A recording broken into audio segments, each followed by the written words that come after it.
हाँ बिल्कुल अक्षय, हम बिल्कुल सुबह से ही आज फरीदाबाद की जितनी भी जिले में विधानसभाएं वहां पर जा रहे हैं। हम फरीदाबाद में भी गए, एनआईटी में भी गए, बड़खल में भी गए, बल्लभगढ़ में अब मौजूद हैं और हमारा जो MH1 का कारवां है लगातार सभी 90 के 90 विधानसभा में जाएगा। और यहाँ पर कुछ लोग मेरे साथ जुड़े हैं, अलग अलग पार्टियों के हो सकते हैं, लेकिन एक स्थानीय शहरी हैं। इनसे एक एक चीज पर बातचीत करेंगे, समझेंगे क्या चाहता है वोटर और वोटर के मिजाज में इस बार क्या कुछ है। तमाम जनता यहाँ पर मौजूद है, महिला पुरुष। हाँ जी भाई साहब नमस्कार। नमस्कार। चुनाव आ गए, वही टाइम शुरू हो गया, नेताओं का आना जाना शुरू हो जाएगा। फरीदाबाद आपके क्षेत्र की अगर बात कर लें तो क्या मुख्य समस्याएं हैं या जो लगता है चीजें यहाँ होनी चाहिए जो आज तक नहीं हुई? हमारे क्षेत्र के अंदर समस्याओं का अंबार लगा हुआ है। इस क्षेत्र के अंदर विशेष समस्याएं, मैंने कई कांग्रेसियों के उस पर बैनर के ऊपर लिखा हुआ देखा है कि स्वच्छ प्रशासन, साफ सफाई, बल्लभगढ़ की यही लड़ाई। साफ सफाई की बात, साफ सफाई नहीं हुई है बल्लभगढ़ के अंदर। कांग्रेस के कुछ लोग उसके लिए लड़ाई लड़ते रहेंगे और वायदा भी किया है कि कांग्रेस की अगर सरकार आएगी, मैं कांग्रेस की तरफ से नहीं बोल रहा हूं, आम जनता की तरफ से बोल रहा हूं, मैंने बैनर पढ़े हैं कि अगर कांग्रेस की सरकार आई तो साफ सफाई की तरफ ध्यान दिया। साफ सफाई की बातें कर रहे हैं, हमने भी देखा बहुत लोग बोल रहे थे आवारा पशुओं की समस्या है, ये कह रहे हैं स्मार्ट सिटी है फरीदाबाद। आप सेक्टर 3 से जाकर देख लो, इतनी आवारा गाय, निकला नहीं जा रहा, बारिश में कोई पानी की निकासी नहीं है, सबसे ज्यादा गंदगी है, बहुत बुरा हाल हो रहा है इस टाइम। हाँ पानी भर रहा है और गंदगी बहुत ज्यादा है। कारण क्या पानी भरने का? सीवर जाम पड़े हैं जी, सारे सीवर जाम है, पब्लिक परेशान है। एक और जो क्योंकि दिल्ली से सटा हुआ है तो तमाम चीजें हैं, तो पोल्यूशन, ट्रैफिक की बातें होती हैं, लेकिन बात कही गई थी कि पूरा स्मार्ट सिटी बनेगा। लगता कुछ काम हुआ? कई सौ करोड़ पैसा भी आया था। सबसे पहले तो आपके चैनल के माध्यम से मैं सभी क्षेत्रवासियों को बहुत बहुत नमन करता हूं और आपका भी बहुत बहुत धन्यवाद करता हूं। आप बल्लभगढ़ की समस्याओं को उठाने के लिए आज यहां पर पहुंचे हैं, क्योंकि कहीं ना कहीं आपका भी मेन अहम रोल होता है। मीडिया हमारे देश का चौथा पिलर है और मैं बताना चाहूंगा बल्लभगढ़ ही नहीं, पूरे फरीदाबाद के अंदर ये समस्या बनी हुई है। और बल्लभगढ़ ऐतिहासिक नगरी के नाम से जानी जाती थी। आज ऐतिहासिक नगरी के अंदर कूड़े और सीवर जिस तरीके से बल्लभगढ़ की मेन समस्या बन गई है, समस्याएं तो और भी बहुत हैं, पर ये समस्या बारिश की 4 बूंद गिरती है, अभी भी आप जाके देखो पूरे रोड पे जाम, जो मेन मथुरा रोड है वहां से आने में आधा घंटा लग जाता है। और जिस तरीके से कूड़े बाजार में आप जाओगे, जो बाजार बड़ा क्लीन, बल्लभगढ़ का बाजार, यहाँ पर मथुरा और कोसी तक के लोग यहाँ से परचेज करने आते थे, यहाँ पर खरीदारी करते थे। आज यहाँ पर देखोगे जो यहाँ से लगभग 100-150 गांव लगते हैं इसके चारों तरफ, वो भी लोग यहाँ आने से बचते हैं, क्योंकि यहाँ पर मुख्य समस्या एक तो ट्रैफिक जाम है, दूसरी यहाँ पर सबसे बड़ी समस्या यहाँ जो गंदगी है उसकी कोई भी प्रॉपर सफाई व्यवस्था नहीं रही है। भाजपा सरकार के अंदर सिर्फ 10 साल के अंदर जुमलों से ज्यादा कुछ भी नहीं हुआ है, धरातल पे सारा मामला जीरो है। अभी मैं भगत सिंह कॉलोनी गया था, मुझे वहां से लोगों ने बुलाया, उन्होंने कहा यहाँ सीवर जाम की समस्या रहती है, तो वहां पर एक रोड पे थोड़ा सा एरिया खोदा हुआ था सीवर चेंज करने के लिए। वहां मैंने देखा अभी भी जो नई पाइपलाइन 8 इंच की डाली जा रही है, छोटी पाइपलाइन डाली। पॉपुलेशन दिन प्रतिदिन बढ़ती जा रही है, पर वो जो यहाँ का जो सरकार का रवैया है, वो माइंड उनका वही छोटा है कि इसमें कितना। मैं इस पे चलो राजनीति के हिसाब से देखें, हरियाणा से 3 मंत्री केंद्र में आते हैं, आपके फरीदाबाद से ही बात कर लें, मंत्री हैं मूलचंद शर्मा हो गए, इससे पहले विपुल गोयल थे, तमाम चीजें थी, तो कहाँ चीज रह रही है? क्योंकि मुझे लगता है कि यहाँ इतनी इंडस्ट्री है कि रेवेन्यू तो काफी आता होगा, कहाँ चीज रह रही है? देखिए, रेवेन्यू की तो फरीदाबाद जिले के अंदर कोई कमी नहीं है और इन्होंने हर बार एक ही बात कहा, फरीदाबाद को हम स्मार्ट सिटी बनाएंगे। मैं बल्लभगढ़ विधानसभा के बारे में आपको बता देता हूँ, क्योंकि आप यहीं के मुद्दे के बारे में हमसे बात करना है। बल्लभगढ़ में 2 नाम बहुत फेमस हुए पिछले 5 साल के अंदर, जो आम जनमानस में रहा कि बल्लभगढ़ बन गया नरकगढ़ और बल्लभगढ़ बन गया जामनगर। नरकगढ़ किस लिए बन गया? क्योंकि शहर आज पूरे चारों तरफ आप जाएंगे तो गंदगी के उससे त्रस्त है। आप किसी भी कॉलोनी मोहल्ले के शुरुआत में देखें तो गंदगी का ढेर लगा हुआ है। पूरे शहर के अंदर जो जल भराव की समस्या है वो सबसे बड़ी समस्या बन गई है। आज 4 बूंद पानी की जैसी विधानसभा के अंदर पड़ती है पूरा शहर जलमग्न हो जाता है। हमने पिछले काफी समय से पूरे सभी सम्मानित साथियों ने जो यहाँ पे हैं इसके लिए काफी विरोध प्रदर्शन भी किए, सरकार को चेताया कि आज शहर की बहुत ही दयनीय स्थिति है, लेकिन कुंभकर्ण की नींद सो चुके थे लोग। पूरा शहर जलमग्न होता रहा। हम लोग ये मुद्दा बार बार इनके सामने चुनाव है, अब तो आते होंगे, अब आए नेताजी जी। देखिए मुद्दा ये चुनाव की वजह से ये तो आए नहीं, ये जाते इनके पास जवाब ही नहीं है। 4 बूंदे पड़ने के बाद लोगों के जो घर हैं, घर के अंदर भी पानी भर जाता है। आवारा पशु एक इतनी बड़ी समस्या है। आवारा पशु जब कॉलोनी और गलियों में घुसते हैं तो वो जो मल करते हैं उससे इतनी बुरी दुर्गंध आती है, वो अपने आप में इतना प्रदूषण कर देती है। तो बल्लभगढ़ विधानसभा क्षेत्र में ना केवल जल भराव एक बड़ी समस्या है, उसके साथ साथ यहाँ पर गंदगी बहुत बड़ी समस्या है, आवारा पशु बहुत बड़ी समस्या है और दूषित पेयजल व्यवस्था इस शहर की एक बहुत बड़ी समस्या है। कुछ जगह तो ऐसी हैं जहाँ पर पेयजल व्यवस्था के साथ साथ मतलब पेयजल व्यवस्था ही नहीं है, दूषित तो है ही। तो ये सारी समस्याएं और सिटी बिल्कुल नरकगढ़ बन चुकी है। बिल्कुल, महिलाएं भी मेरे साथ हैं। सरकार कहती है कि हमने महिलाओं के लिए काफी कुछ किया है, खास करके हर जगह पीसीआर, महिलाओं के लिए स्पेशल थाने बना दिए गए हैं। क्या लॉ एंड ऑर्डर सिचुएशन वैसी हुई है कि एक महिला रात को अकेले निकल सकती है? सरकार तो बहुत कुछ कहती है। सरकार ने तो एक नारा और भी दिया था, बेटी बचाओ बेटी पढ़ाओ।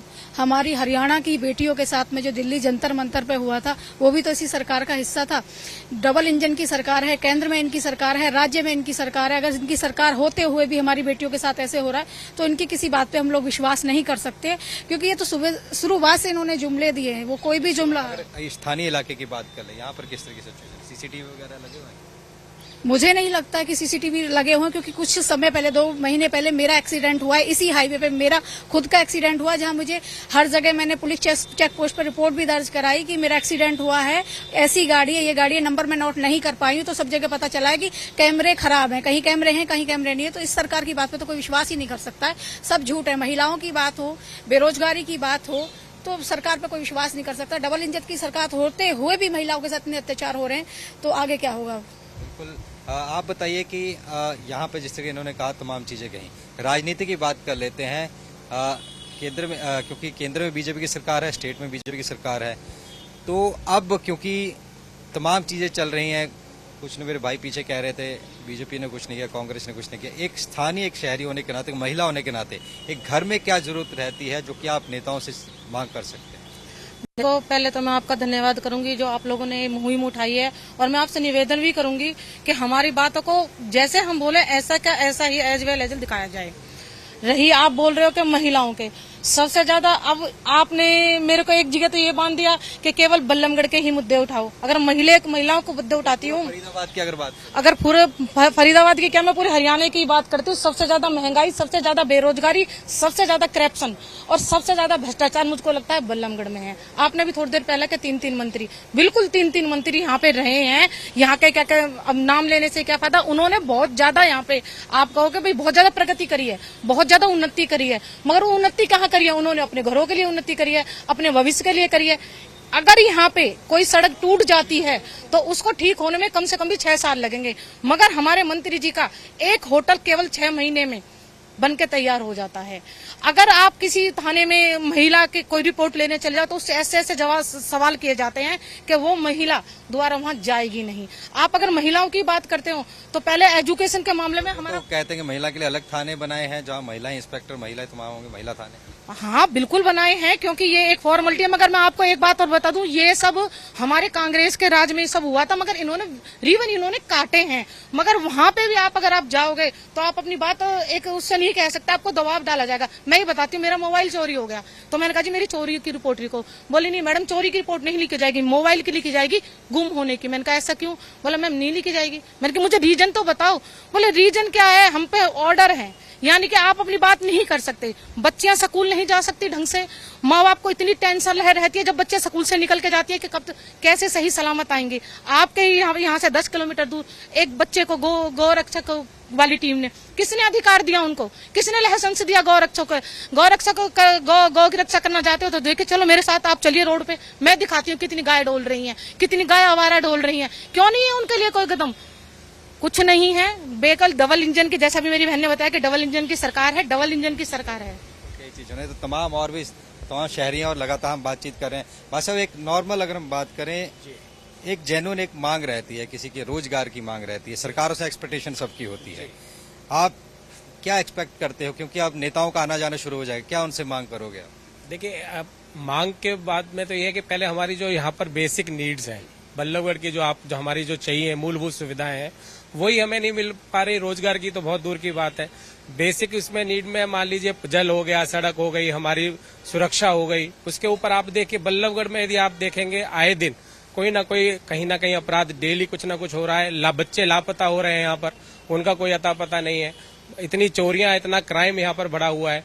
धरातल पर यहाँ पर कुछ नहीं है। बात रोजगार की जहाँ तक आती है तो आप यहाँ जो और भी मेरे सब साथी हैं, आप पूछ सकते हैं उनसे भी पर्सनल कि आपको क्या रोजगार है। रोजगार तो फैक्ट्रियां बहुत हैं, इंडस्ट्री बहुत है। लोग दुष्यंत लेकर आए थे 75% आरक्षण मिलेगा, हालांकि कोर्ट ने अफोर्ड। दुष्यंत जी की बात बड़ी, मैं अब क्या कहूँ उनसे। दुष्यंत जी ने सरकार चला दी, उसके बाद फिर सरकार हट गई, अब वही उनके अगेंस्ट बोल रहे हैं। तो दुष्यंत जी को तो अपना ही नहीं कुछ सिस्टम में पता, हमारी तक की रोजगार मिलने तक की समस्याओं का तो हम क्या कह सकते हैं। बाकी मिला था, उसके बाद कभी मिला लोकल? नहीं, सच्चाई ये है कि यहाँ पर कुछ नहीं। जो हमारे मौजूदा मंत्री जी भी हैं, केवल वो भी जातिगत आंकड़े से बने हुए हैं कि भाई ब्राह्मण को एक को मंत्री बनाना है, हमारे सरकार को सेट रखना है, उसके अंतर्गत है। धरातल पर कोई वर्क नहीं है। रोजगार, बेशक आपने अभी कहा कि यहाँ पर इतनी इंडस्ट्री है, सब है। इंडस्ट्रियों में आप देखिए, आप माफियागिरी चल रही है, वहाँ पर हफ्ता वसूली हो रही है इंडस्ट्री वाले लोगों से, वो काम नहीं कर पा रहे, रोजगार नहीं है। रोजगार की बहुत बुरी हालत हो रही है। तो मुझे लग रहा है धरातल पे बिल्कुल ये सरकार नाकाम है। और धरातल पर क्योंकि तमाम बातें कही जा रही हैं और लोग भी यहाँ पर मौजूद हैं। हाजी भाई साहब, कुछ लोगों से हमने बात की, वो कह रहे हैं कोई काम नहीं हुआ पिछले 10 सालों में और कुछ धरातल पर नहीं हुआ। आप क्या कहेंगे? नहीं, बल्लभगढ़ में विकास हुए हैं, बल्लभगढ़ के विकास काफी कार्य हुए हैं और प्रगति से कार्य सरकार आगे आगे चल रही है और कुछ अच्छा ही होगा भारतीय जनता पार्टी की ओर से ना। के लोग कह रहे हैं लॉ एंड ऑर्डर नहीं है, कोई रोजगार नहीं मिला। सरकार तो कह रही है पर्ची खर्ची के हमने रोजगार दिया बिना। ऐसा नहीं है, रोजगार मिला है लोगों को। अब जितनी सरकार प्रयास कर सकती है उस हिसाब से प्रयास कर रही है और हाँ, और आगे और अच्छा ही सब कह रहे हैं प्रयास हो रहा है। और सब देखो, प्रयास 10 साल तक हम प्रयास, रोजगार की एक सीमा होती है। कोई एक बच्चा 23 साल का 24 साल का है, 10 साल में 32 साल का हो जाएगा, तो प्रयास कब होगा? जब 50 साल का हो जाएगा, रिटायर हो जाएगा। ऐसी इन्होंने इनकी योजना है। जैसा यहाँ विकास है ऐसी इनकी योजना है। जो अग्निवीर योजना, 4 साल में बच्चा घर आ जाएगा कि हम विकास कर रहे हैं। ये सब थोतली बातें हैं, कहीं कुछ नहीं है धरातल पर। ये भाई हैं, अच्छी बात है, रोजगार इनको मिलना चाहिए। पूछो इनसे भी, क्या इनको रोजगार मिला है? कुछ कर रहे हैं? आपसे सवाल कर रहे हैं। नहीं, मैं तो कार्यकर्ता हूँ भारतीय जनता पार्टी से ना। हाँ, तो उसी के उससे आया हूँ। और बाकी भारतीय जनता पार्टी ऐसी बात नहीं है, विकास के लिए बहुत कार्य किए हैं। कांग्रेस अपने ऊपर देखे, क्या कोई भी पार्टी अपने आपको देखे लेके किसी पर लांछन उठा के पहले अपने गिरेबान में झांक के देखे, उससे ऊपर ही काम भारतीय जनता पार्टी से हुए हैं। मैं इतना ही लोगों से कहना चाहूँगा। एक चीज मैं यहाँ पूछना चाहूंगा, अभी चर्चाएं चल रही हैं आम आदमी पार्टी और कांग्रेस के गठबंधन की, तो आप लोग क्योंकि लोगों के बीच रहते तमाम, क्या लगता है हवा बदलेगी उससे? बीजेपी तो कह रही है कि जो कमजोर होते हैं वो गठबंधन करते हैं। बताइए भाई साहब। नहीं, हवा तो बदलेगी अगर गठबंधन होता है। वैसे तो कांग्रेस इस बार अपने आप में बहुत मजबूत पोजीशन में है, लेकिन दूसरी पार्टी अगर साथ आती है तो एमपी के इलेक्शन के साथ में भी हवा बदली थी और अब भी बदलेगी। ऐसा नहीं है कि नहीं बदलेगी। हवा बदलेगी ये कह रहे हैं। बदलेगी, बिल्कुल बदलेगी। हाजी भाई साहब, क्या लगता है? क्योंकि पहले हमने देखा था पिछले चुनाव में नोटा से भी कम आए थे आम आदमी पार्टी के वोट, तो फिर उस हिसाब से गठबंधन करके कोई पार्टी है धीरे धीरे अपना स्तर बढ़ाती है। ऐसा उन्होंने पंजाब में भी बहुत अच्छा कर रखा है, दिल्ली में भी बहुत अच्छा कर रखा है और चंडीगढ़ में भी वो अपनी जो मेयर चुना हुआ है, आम आदमी पार्टी और कांग्रेस पार्टी ने संयुक्त मेयर चुना हुआ है। तो मैं तो यही समझता हूँ कि आम आदमी पार्टी के साथ गठबंधन होगा तो कांग्रेस का ग्राफ बढ़ेगा। और रही बात कि आपने अभी कहा कि कमजोर आदमी गठबंधन करते हैं, बीजेपी कह रही है ना, तो हाँ, तो बीजेपी ने क्या पिछले 5 सालों के अकेले सरकार चलाई है या वो सेंटर में कभी अकेले सरकार चला रही है? आप बताइए। और मतलब वो कमजोर है अभी भी। और कई और गठबंधन हुए हैं, जेजेपी, चंद्रशेखर आजाद, इनेलो, बसपा। तो क्या लगता है इस बार गठबंधन की राजनीति चलेगी प्रदेश के अंदर, उसका फायदा होगा? देखिए, अभी आपने कहा था कि आंधी चल रही है। मैं कह रहा हूँ कांग्रेस की तो ऑलरेडी आंधी चल रही है और अगर उसके साथ हमें आम आदमी पार्टी का भी सहयोग इस गठबंधन में मिला तो ये सुनामी आएगी। जहां सर्वे आज 60 से 70 सीटें दिखा रहे हैं, हम लोग 85 से ऊपर सीटें जीतेंगे। और जो छोटे गठबंधन चुनाव जो होना है समस्या की बात यहाँ पर तमाम यहाँ से कर रहे थे, तो ये तमाम जिस तरीके की बातें और समस्याएं और जो चीजें हमने यहाँ पे विचार चर्चा की, एक बात ये निकल के आई कि जो मूलभूत सुविधाएं हैं, ये हर एक आदमी को कुछ जरूरतें होती हैं, हर परिवार को, उसके बच्चों को अच्छी शिक्षा मिले, घर वालों का अच्छा इलाज हो, उसके घर को जो सड़क जाती है वो काली हो, अच्छा हो, और पानी पीने को अच्छा मिले, ये कुछ बेसिक नीड होती हैं, और लॉ एंड ऑर्डर अच्छा रहे। तो वही समस्या यहाँ पर है। सीवर की लोग कह रहे हैं, आवारा पशुओं की बात कह रहे हैं, लॉ एंड ऑर्डर के लिए कह रहे हैं, और तमाम बातें इन्होंने कही। और चुनाव है, तमाम नेता आएंगे तो देखना होगा इस बार क्या मुद्दे रहते हैं। वही सरकार रिपीट करती है, या कांग्रेस आती है, या आम आदमी पार्टी के साथ गठबंधन है, या और तीसरा कोई धड़ा आता है, वो देखने वाली बात होगी। तो फिलहाल बल्लभगढ़ विधानसभा से आज विचार चर्चा इतनी ही। कल किसी और विधानसभा में मिलेंगे और आपको वहां के लोगों की नब्ज बताएंगे कि वहां पर क्या कुछ चल रहा है। बल्लभगढ़ से मेरी सारी टीम के साथ नितिन धीमान, MH1 न्यूज।